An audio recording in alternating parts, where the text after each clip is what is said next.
বন্ধুরা, ক্রিসমাস তো চলেই এলো। আমি অলরেডি তোমাদের সাথে রোজ কেকের রেসিপি শেয়ার করেছি।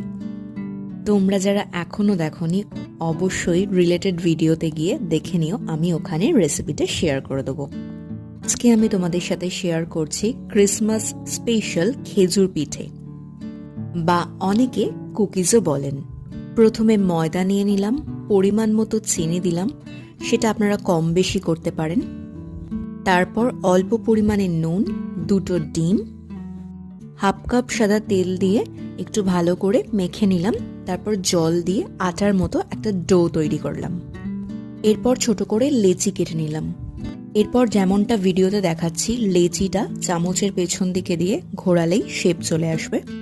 এরপর সাদা তেল গরম করে পিঠেগুলোকে ছেড়ে দিয়ে লাল করে ভেজে নিলেই তৈরি হয়ে গেল টেস্টি টেস্টি খেজুর পিঠে।